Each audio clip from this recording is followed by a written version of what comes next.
Hello viewers, আমি Antu Bhattacharya and welcome to my channel.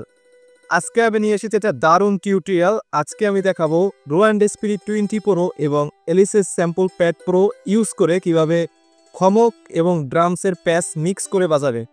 তো পুরো ভিডিও দেখবেন, আশা করি ভিডিওটি ভালো লাগবে। আর এই যে স্যাম্পলগুলো যারা নিতে যাচ্ছে তারা অবশ্যই কমেন্ট করবেন বা আমার হোয়াটসঅ্যাপ নাম্বারে যোগাযোগ করবেন, আমি এই স্যাম্পলগুলো দিতে পারবো।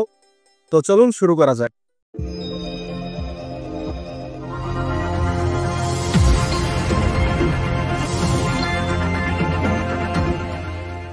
তো ভিউয়ার্স, চলে আসলাম আমরা মূল ভিডিওতে। তো আমি ফার্স্টে সাউন্ডগুলো দেখাচ্ছি, দেখুন। এখানে একটা লোটম আছে, সরি হাইটম আছে, এখানে একটা লোটম আছে, এখানে একটা রাইট বেল আছে, এখানে একটা সিম্বল আছে, এখানে বেস আছে, এখানে স্নেয়ার, ক্লোজ হাইহ্যাট অ্যান্ড ওপেন হাইহ্যাট। এটা হচ্ছে রোল্যান্ড স্পিরিট 20 প্রোর সেটা। এলিসেস স্যাম্পল প্যাড প্রোতে কি আছে দেখুন। এখানে একটা লুপস আছে, এখানেও লুপস আছে, ভয়েস আছে, লুপস লুপস ভয়েস। এখানে একটা শেকার আছে, শেকার, আর এখানে কিছু নেই। তো চলুন আমরা এখন মূল প্যাটার্নে চলে যাই।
তো ভিউয়ার্স, আশা করি ভিডিওটি অনেক ভালো লেগেছে। ভিডিওটি ভালো লাগলে লাইক, কমেন্ট, শেয়ার করবেন। আজ এই পর্যন্তই, দেখা হবে নেক্সট ভিডিওতে। ততক্ষণ সবাই ভালো থাকবে, সুস্থ থাকবেন। বাই।